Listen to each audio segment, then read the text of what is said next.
साल 2025 की एक इंडोनेशियाई हॉरर फिल्म ब्लैक फोर्स एक सच्चे केस पर आधारित है। सबसे डरावनी बात यह है कि इसमें यीशु के 12 चेले तक बुलाए गए थे।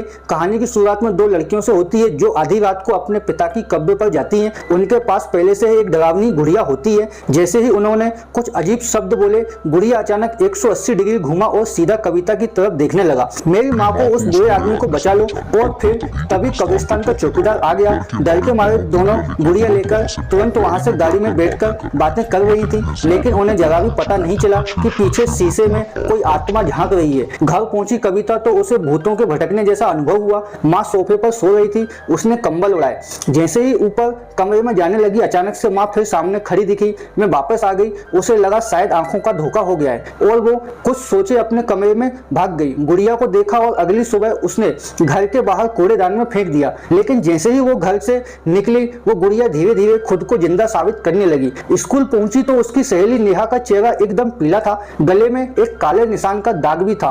नेहा ने कहा शायद नींद पूरी नहीं हुई होगी। कविता जब घर लौटी तो देखा माँ अब भी पड़ोस के शख्स राकेश के साथ थी। गुस्से में वो बिना बोले ऊपर कमरे में चली गई और फिर होश उड़ गए। जैसे ही उसने अपने बेड के पास रखा फैमिली फोटो देखा, वो डर गई। गुड़िया फिर कमरे में थी। कविता डर के मारे फिर गुड़िया उठाकर बाहर फेंक आई, लेकिन तभी आसमान तेज गरजने लगे। रात को तेज बारिश और गड़गड़ाहट शुरू हो गई और जैसे ही बिजली गिरी वहीं आत्मा फिर लौट आई।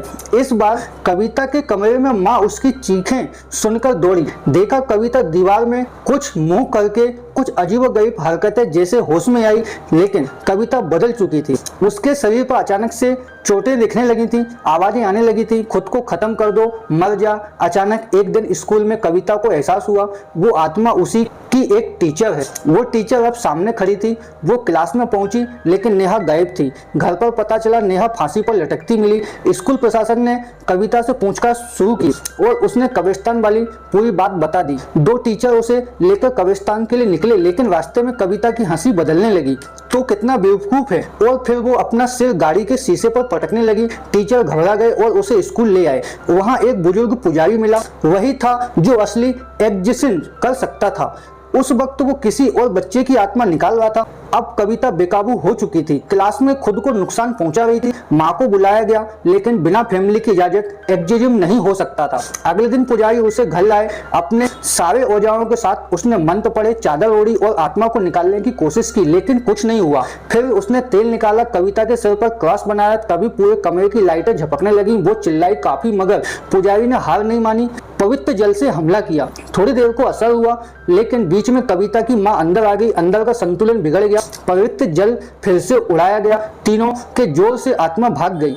लेकिन अगले दिन राकेश, जो कविता की माँ का प्रेमी था, मानने को तैयार नहीं हुआ। उसे लगा कविता सब ड्रामा कर रही है ताकि माँ को उससे अलग कर सके।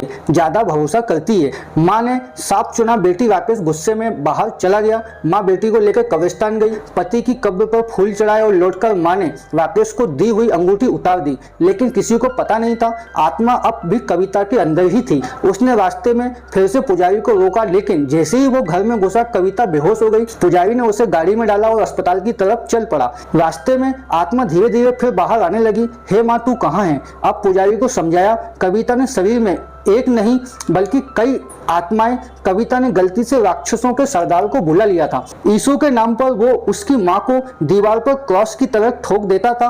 और तभी पुजारी थॉमस आता है कि बक्से के साथ उसने घंटे की आत्मा को शांत किया था। वीडियो को लाइक जरूर करें।